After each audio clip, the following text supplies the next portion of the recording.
کہ عقل کی عبادت تفکر ہے، تدبر ہے۔ عقل کا کام غور و فکر کرنا ہے۔ تدبر کا مطلب یہ ہے کہ آپ ساری چیزوں سے کنارہ کشی اختیار کر کے کچھ لمحات کے لیے یکسو ہو جائیں اور اپنے خیالات کو ایک نقطے پر مرتکز کر کے یہ غور و فکر کریں کہ میرا رب کون ہے، اس کی نشانیاں کیا ہیں۔ کائنات پر غور و فکر کریں، اپنے گرد و پیش کے ماحول میں جو بکھری ہوئی نشانیاں ہیں، اپنے جسم کے اندر جو مختلف نشانیاں ہیں، جسم کا نظام کتنا پیچیدہ ہے، اس کا مطالعہ کر کے، اس کا ادراک کر کے غور و فکر کیا جائے کہ اس کا خالق کون ہے، اللہ تبارک و تعالی ہے۔ پھر یہ غور و فکر کیا جائے کہ میں دنیا میں کیوں آیا۔ تیسرے نمبر پر یہ غور و فکر کیا جائے کہ جس مقصد کے لیے میں آیا تھا وہ مقصد میں نے اب تک کتنا پورا کیا ہے۔ تو کچھ دیر کے لیے ہر چیز سے یکسو ہو کر اپنے خیالات کو ان نکات پر مرتکز کر کے غور و فکر کرنا،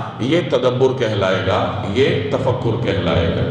اور جیسے میں نے عرض کیا کہ جیسے عقل کو دیگر نعمتوں پر فوقیت حاصل ہے، اسی طریقے سے عقل کی اس عبادت کو بھی فوقیت حاصل ہے۔